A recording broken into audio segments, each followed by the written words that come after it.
Et si la nourriture matérielle, celle qu'on considère vraiment comme notre besoin le plus absolu, le plus vital, c'était en fait notre toute première prison? Ah bah c'est une sacrée question pour commencer, ça bouscule direct. Mais grave. C'est la prémisse hyper radicale des travaux de Patrick Rénal-Josset qu'on va décortiquer aujourd'hui. Et franchement, oubliez la biologie classique ou les petits régimes à la mode, là, hein. Oui, clairement, on n'est pas sur du comptage de calories, on est sur un croisement assez improbable entre la gnose antique, la biophysique de pointe et des protocoles énergétiques très spécifiques. Exactement. Des protocoles développés via sa chaîne Laterico. Et l'idée centrale, en gros, c'est de dire que le corps humain pourrait passer d'un métabolisme lourd, dépendant de la matière solide, à un métabolisme de lumière. C'est ce qu'on appelle la nutrition photonique.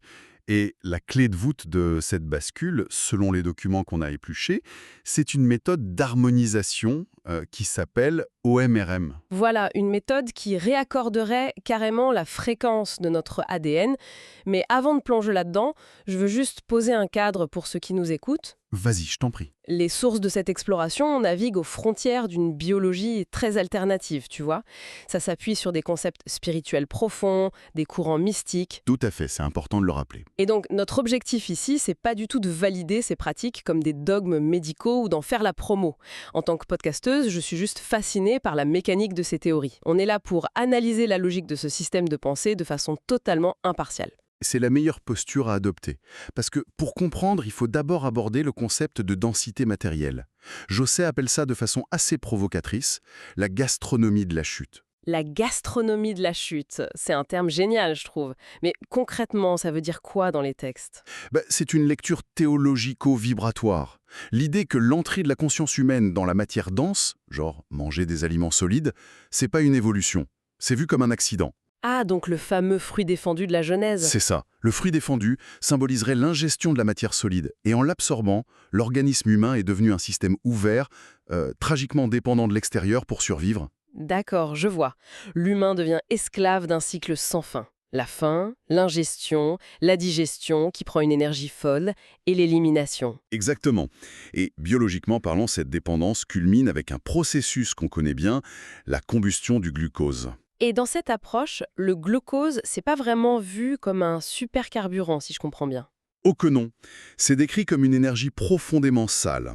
Dans une analogie un peu alchimique, le glucose est comparé au plomb. Au plomb, carrément. Ouais, parce que sa dégradation génère beaucoup de déchets cellulaires, du stress oxydatif, des radicaux libres, une inflammation systémique qui finit par détruire la machine à petit feu. Attends, décortiquons tout ça avec une image, parce que l'analogie du moteur dans les notes m'a beaucoup marqué. C'est comme si on avait un corps conçu comme un moteur électrique ultra performant, super silencieux et propre. C'est l'idée de départ, oui. Le rendement est catastrophique et forcément, le moteur s'encrasse. C'est fascinant parce que ça résonne vachement avec un texte antique mentionné dans nos sources, le chant de la perle. Tu connais ce texte gnostique? Oui, oui, la fameuse histoire du prince. Voilà.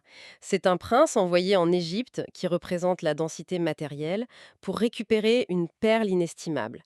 Mais sur place, la lourdeur de la nourriture locale le plonge dans un sommeil profond. Il oublie qui il est, il oublie sa mission. La métaphore est super claire en fait. La conscience s'anesthésie au fur et à mesure que l'énergie vitale est siphonnée par la digestion de cette matière lourde. Du coup, la question qui vient logiquement, c'est comment on inverse ce processus? Si la matière nous encrase comme du charbon, on arrête d'en mettre dans le moteur. C'est là qu'intervient la pratique du jeûne. Mais attention, pas le jeûne intermittent qu'on fait pour perdre 2 kilos avant l'été. Non, on parle d'un jeûne initiatique là. Tout à fait. Une véritable ascèse conçue comme un outil de rupture perceptuelle. Et l'expérience de Patrick Josset en 1995 illustre ça de façon assez extrême. Ah oui, l'histoire dans l'Ariège, sur le massif du Mont Calme, c'est ça. C'est ça, il part seul dans la montagne. Au bout de 5 jours de jeûne, l'épuisement physique est total. Et là, le pire scénario arrive, la nuit tombe et il perd son campement. L'angoisse absolue. T'es épuisé, t'as pas mangé, t'es perdu dans le noir en montagne. La vulnérabilité est totale. Il s'assoit sur une souche, incapable de lutter. Il lâche complètement prise, le mental cède. Et c'est là que ça bascule dans l'inexpliqué, d'après ses notes. Il raconte avoir ressenti une présence physique, genre des mains invisibles qui saisissent ses épaules et lui font tourner la tête. Oui, c'est un moment charnière. Quand il ouvre les yeux, il voit directement la balise du chemin de randonnée qui va le sauver.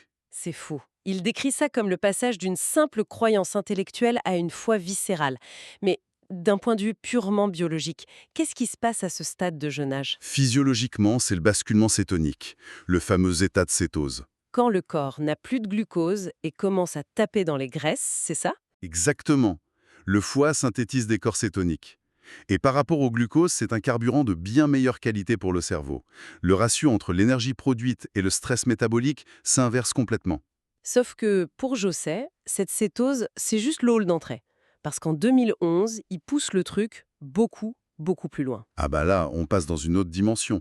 Il entame une diète de 60 jours sans nourriture solide. 60 jours! Mais enfin, la biologie classique nous dit qu'au bout d'un moment, les organes lâchent, les muscles fondent, on meurt quoi. Normalement, oui. Mais lui documente un état diamétralement opposé. Pas de dégradation dramatique, mais une vitalité étonnante et une sensation, je cite, d'extase permanente. Comment on explique ça? L'alchimie interne donne une piste, non? Tout à fait. Si on relie ça à l'alchimie, on a les 3 étapes. Le nigredo, l'œuvre noire où on grûle les toxines dans la douleur, puis l'albédo, la pacification du mental. Et le rubédo, l'émergence de ce corps de lumière. Voilà. Et la science moderne a un terme pour cette purification, l'autophagie. Quand la cellule est privée de nourriture, elle dévore ses propres déchets pour se régénérer. C'est le solve coagula des alchimistes, mais au niveau cellulaire. Et c'est là que je trouve que ça devient vraiment passionnant, parce qu'on fait le lien avec les enseignements du fameux documentaire Lumière, dont nos sources parlent beaucoup. Ah oui, ce film documentaire a vraiment posé des questions dérangeantes pour la science conventionnelle. Totalement. Ça documente des cas de jeûne extrême qui défient complètement l'entendement.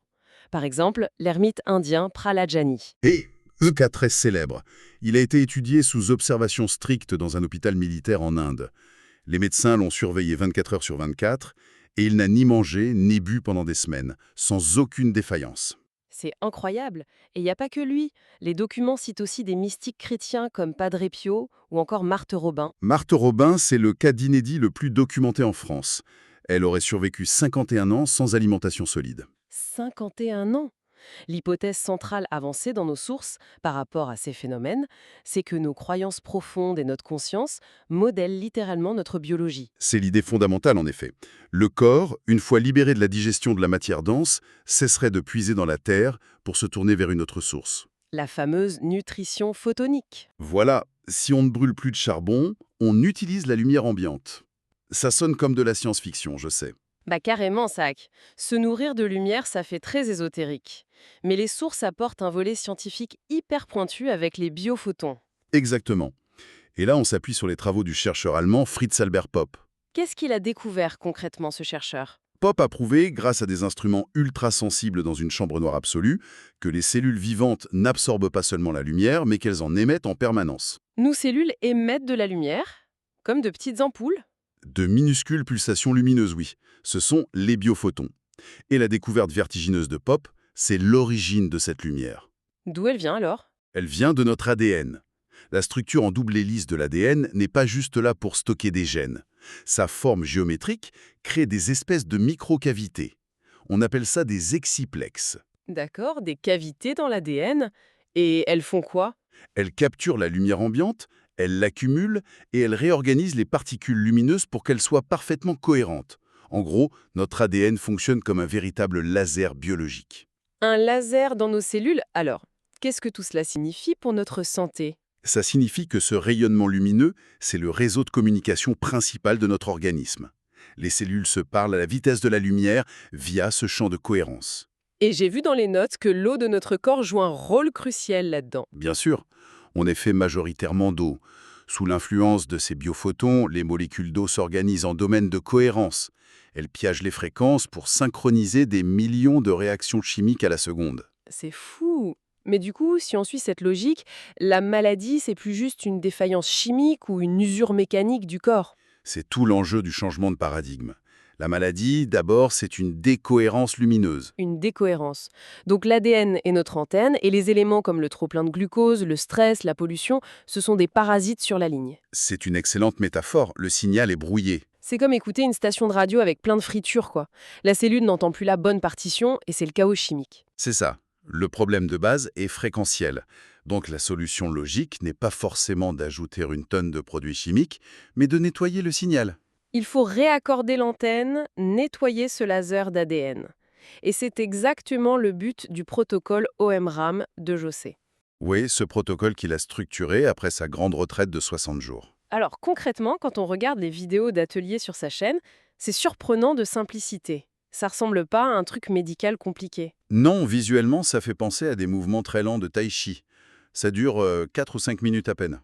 Et ça commence toujours par une phrase, un mantra d'intention, genre j'accueille tous les potentiels d'harmonie pour moi, ma famille, l'univers. Pourquoi cette phrase est si importante, Joey? Parce qu'en physique quantique, l'observateur influence le système. Ce mantra permet au praticien de court-circuiter son propre ego, de ne pas forcer sa volonté. Il devient un canal neutre. Je vois.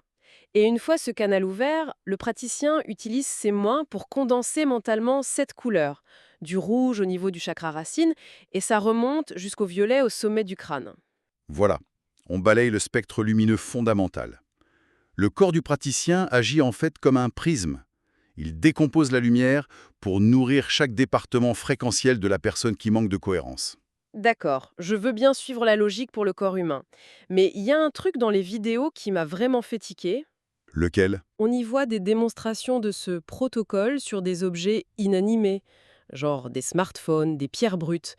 Comment l'ADN ou des gestes dans l'air peuvent réparer les circuits d'un téléphone?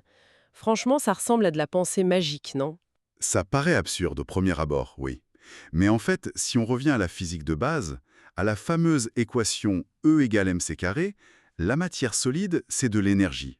De l'énergie cristallisée, c'est ça? Exactement. De l'énergie ralentie à une vibration très basse. Un smartphone, c'est du plastique, du lithium, du silicium. Chaque atome est maintenu par un champ vibratoire invisible, une structure éthérique. Mais pourquoi ce champ aurait besoin d'être harmonisé? Parce que l'industrie moderne est vibratoirement violente.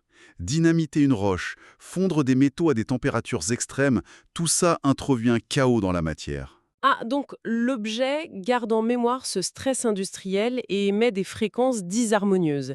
Et le protocole OMRAM vient lisser ça. Selon les sources, le protocole agit comme un puissant diapason. En projetant intentionnellement ces fréquences colorées, le praticien force les électrons de la cible à se réorganiser géométriquement. Et ce qui est troublant, c'est qu'ils mesurent ça en direct. C'est pas juste, croyez-moi sur parole. Ils utilisent des tests de kinésiologie. Oui, le test musculaire. Le principe, c'est que si tu tiens un objet avec une énergie néfaste ou stressante, ton tonus musculaire lâche, inconsciemment. C'est ça. On voit une personne tenir un téléphone non harmonisé, on teste son bras, il cède super facilement. Je sais, fait ses mouvements OMRAM pendant 2 minutes sur le téléphone. Et là, on refait le test et le bras de la personne est verrouillé, super solide. C'est quand même dingue à voir. Et il n'y a pas que la kinésiologie, ils utilisent aussi l'antenne de l'échelle, non? Absolument. C'est un instrument conçu pour mesurer les champs subtils. Les relevés montrent que le taux vibratoire de l'objet, après le protocole, double littéralement. Sa conductivité énergétique s'aligne. Bon, ça fait beaucoup d'informations à digérer, sans mauvais jeu de mots. Pour synthétiser un peu cette exploration pour notre audience, on est passé de quoi à quoi au final? On est passé d'une vision très mécaniste, où l'humain est un moteur lourd condamné à brûler du glucose qui l'oxyde, à une vision où, par la purification du jeûne et l'éveil de nos biophotons, on devient une entité de résonance. On passe d'un consommateur passif malade de sa digestion à un opérateur actif, un être capable de récibler la lumière avec son propre ADN pour réaccorder les atomes du monde. C'est exactement la trajectoire de ces travaux. Une reconquête de notre souveraineté biologique par la soustraction de matière et l'affinement de notre signal lumineux. Et tu sais, ce qui me frappe le plus dans tout ça, et c'est la réflexion que je voudrais partager avec ceux qui nous écoutent pour clore cette émission, c'est le pouvoir que ça implique. C'est-à-dire, Eh bien, si un être humain purifié peut modifier la fréquence d'une matière inanimée avec son simple champ de cohérence, ça veut dire que la réalité physique est tout sauf solide. c'est clair. Ça donne l'impression que la matière est juste un programme modifiable. Exactement, comme les lignes de code d'un jeu vidéo. Et du coup, la vraie question qui s'impose, c'est va-t-on passer toute notre existence à lutter bêtement contre l'écran et les câbles du système, ou aura-t-on la curiosité d'allumer notre propre laser interne pour enfin accéder au code source de notre réalité? C'est une excellente question laissant en suspens. Et c'est sur cette perspective vertigineuse qu'on referme nos dossiers aujourd'hui. Gardez l'esprit ouvert et continuez à explorer les masses.